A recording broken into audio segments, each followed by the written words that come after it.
Paling kayu 5 tahun. Maling ayam 7 tahun. Maling kundang jadi batu. Paling rumah 9 tahun. Merugikan negara 300 triliun 6,5 tahun. Hah?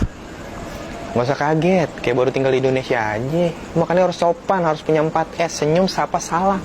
Baru 3? Satu lagi, Iya. suap. Assalamualaikum warahmatullahi wabarakatuh.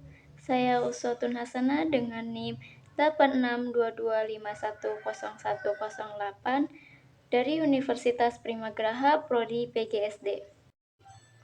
Saya di sini akan menjelaskan sedikit tentang bentuk-bentuk korupsi. Apa sih korupsi itu? Korupsi menurut hukum yaitu perbuatan melawan hukum untuk memperkaya diri sendiri atau orang lain yang merugikan keuangan atau perekonomian negara. Unsur-unsur korupsi meliputi yang pertama yaitu penyalahgunaan wewenang atau jabatan. Yang kedua, tujuan memperoleh keuntungan pribadi atau orang lain. Dan yang terakhir, menimbulkan kerugian bagi keuangan negara. Ciri-ciri tindakan korupsi yaitu adanya penyalahgunaan kekuasaan atau jabatan, transaksi tidak transparan atau tersembunyi, menggunakan fasilitas publik untuk kepentingan pribadi, melibatkan pemberian uang, hadiah, atau janji tertentu, merugikan masyarakat luas, dan menguntungkan pihak tertentu. Faktor penyebabnya yaitu faktor individu, faktor sistem, faktor sosial, dan budaya. Nah, faktor individu yaitu lemahnya moral, gaya hidup konsumtif, keserakahan, dan faktor sistem yaitu lemahnya pengawasan. Dan birokrasi berbelit, gaji yang rendah, dan faktor sosial budaya yaitu nepotisme, gratifikasi, dan rendahnya kesadaran. Bentuk-bentuk korupsi yaitu yang pertama penyuapan. Penyuapan adalah pemberian uang atau barang kepada pejabat agar melakukan atau tidak melakukan sesuatu yang seharusnya dijalankan sesuai hukum. Contohnya, pejabat menerima uang agar memenangkan tender proyek. Dampaknya sistem keadilan rusak, keputusan tidak lagi berdasarkan keadilan melainkan uang. Selanjutnya ada penggelapan. Penggelapan adalah pencurian atau penyalahgunaan dana publik oleh orang yang diberi kepercayaan untuk mengelolanya.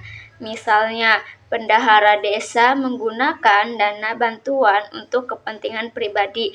Akibatnya, masyarakat tidak menerima manfaat dari dana yang seharusnya digunakan untuk pembangunan.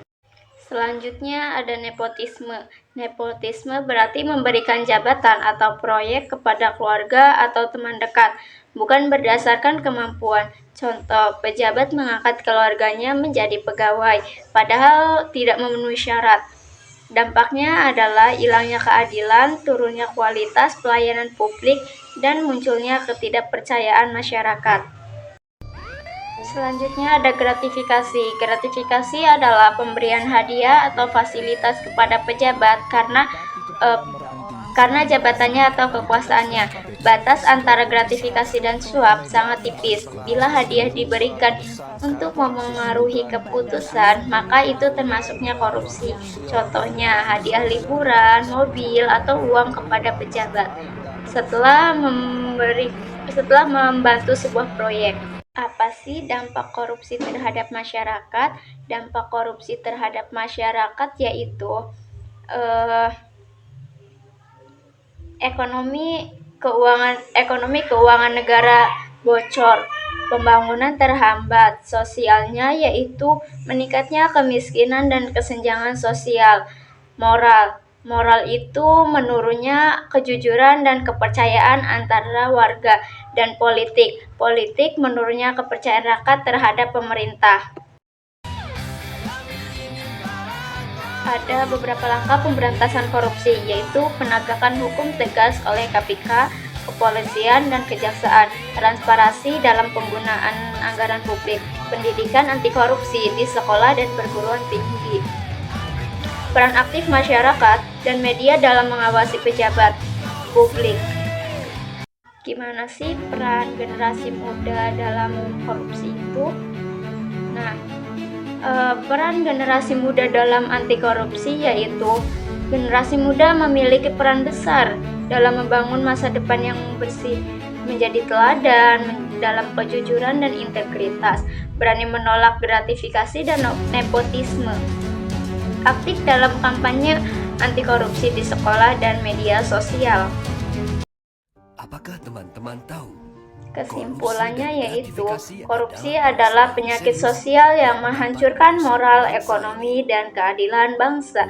Pemberantasan korupsi membutuhkan kerjasama antara pemerintah dan seluruh rakyat.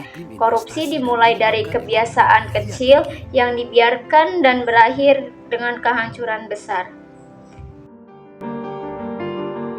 Menyebabkan diskriminasi dalam berkarir dan sulitnya mengejar prestasi di kancah dunia. Karena itu, mari kita semua bersatu untuk memutus mata rantai korupsi dan gratifikasi. Jadilah pahlawan integritas dan hapuskan diskriminasi akibat korupsi. Berjuang untuk bebas dari korupsi dan gratifikasi. Karena bangsa merdeka adalah bangsa yang adil dan sejahtera. Wujudkan Indonesia merdeka tanpa korupsi dan gratifikasi.